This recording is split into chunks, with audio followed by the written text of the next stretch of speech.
Hey, what's going on, guys? My name is Matt, or MC Sports Talk. Today I have a very special video for you guys, the richtofen Easter egg complete tutorial. And my Max's Easter egg was kind of rushed. It's a rush tutorial, and I'm sorry for that. I had to put a lot of annotations to correct and show you guys what I meant. So this tutorial is going to be much longer. I'm going to go super slow, step by step, show you everything I can to help you guys do this, because a lot of people are confused about the other one. So this is the other side of the Easter egg. There's another one, obviously the Max's one.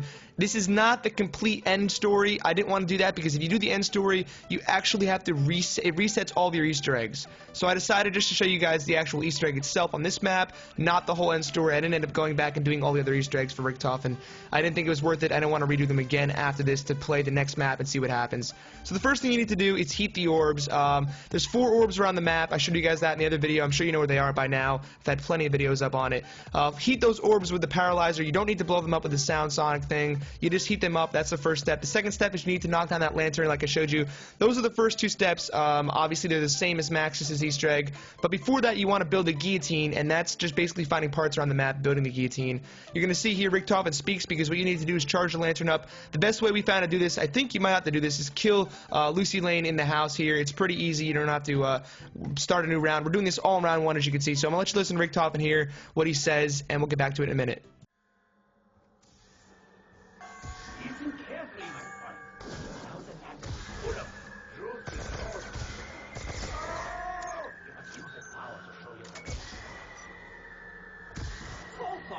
I'm being cryptic again.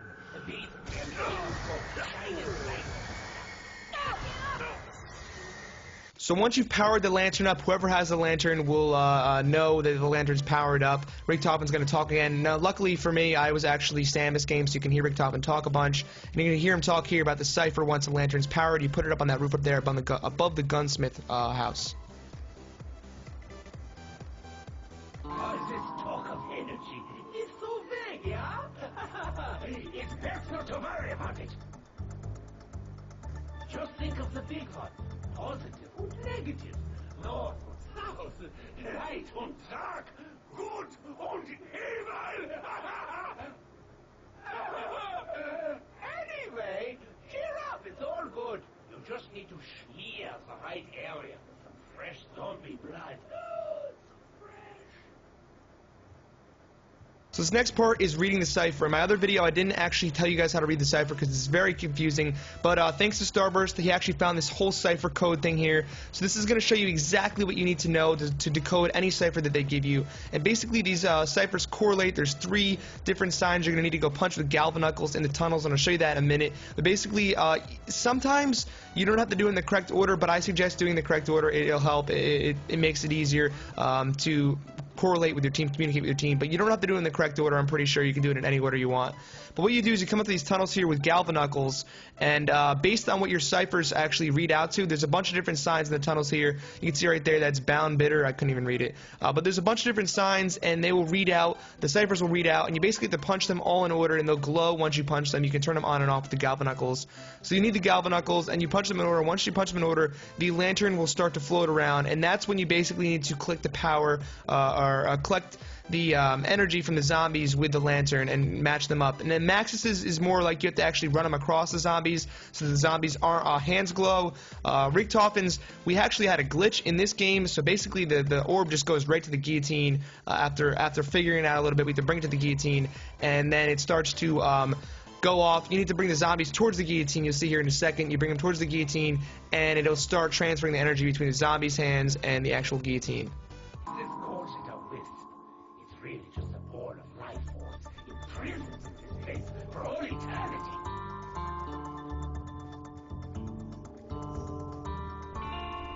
It is probably best not to dwell on what it really is. It will make you so sad. Get it! Go now! I don't know what it brings you just yet. Ain't fire!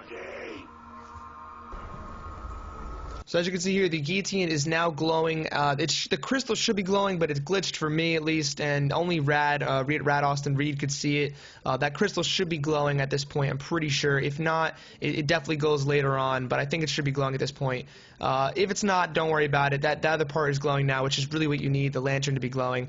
And I'm stupid here, I actually started killing them too far away. You want to bring them close up to this guillotine right here, and you see that the orb goes out, goes to the zombie's hands, and then comes back to the guillotine. And after a little while of doing that, you're going to hear richtofen say this.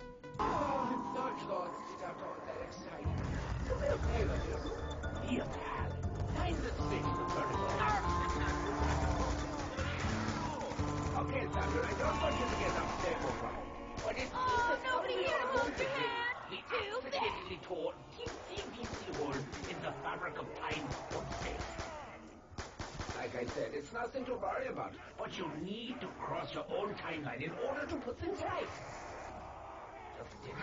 Just here's the guillotine, and they will be hunky-dory.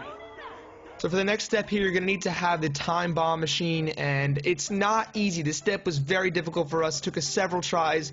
We had to spend about 200,000 points on the box getting the time bomb back because we didn't want to advance the round and get a max ammo. Once you put the time bomb down, you can only use it once, obviously, so you need to get another one to use it again if you don't get this right. So basically, your time bomb, you put it down right on the guillotine right there. You need to put it so it's sitting on the wood. Once you do that, you want to have your whole team crouch around the guillotine and have the person with the time bomb click you guys into infinity mode. You'll see here we go into infinity mode, and once you get into infinity mode, you only have a certain amount of time to go around and find your dead bodies. And what Reed actually found is that there's only either 2 or 1 zombie body that spawn each time. They can be laying anywhere around this area. Don't go up in the mines; they're not up there. They're usually laying on the ground here, and you'll see that it's confusing. You can see that there's some zombies sometimes. And basically, once you find one of the bodies, you want to go up to it and press X to search the body. We had about 6 or 7 times where we searched all the bodies, and we couldn't find. Nothing was found. Basically, is what it tells you. And you're looking for this switch. Once you find the switch, you pick up the switch, survive the round, and get back to the guillotine. But I'll tell you right now, since it's infinity mode, I figured this out later on. You actually can't kill the zombies. They will never die. So all you want to do is avoid them. Just don't get killed at this point. If you do happen to get down, though, you can go back. You can see right here, this is Misty's body. And I can search it here, but I didn't have time at this point. I was about to get killed. But I actually did find the key on her body later on. What I was saying is, you can see right here, they don't die, so all you have to do is survive. But if you do happen to die, once you go back from infinity mode, the time bomb thing, you'll have all your perks still and everything, so don't worry too much about it if you do die. Now, it didn't happen to record me picking it up, but you can see right there I have the switch. I actually did get it from Misty's body, and a couple rounds later when we went back into infinity mode. What you do is you come back here, you add the part to the guillotine, and then Richtofen's going to say this.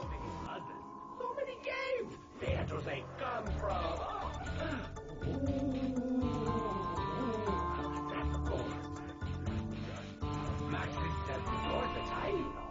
You're not the first. Even Bush was worried the time following his own ridiculous rules, only to cast you aside like used tissues. I won't do that to you, Samuel Stranger. I like you too much. Now be a good boy and run along to the maze. So Richtofen asks you to go to the maze, and when you go to the maze, you're going to see these doors. They will now have 4 different color switches on them: blue, red, green, and yellow. And we actually got ridiculously lucky here. We didn't even put them in the correct order, I don't think. We were trying to figure it out. Basically what happens is if you click, there's 24 different combinations you can do. There's 4 different colors, and there's 24 different combinations. So what you want to do is you want to go around to each one and figure out which one's which. And you have to, it's process of elimination. It's trial and error, really.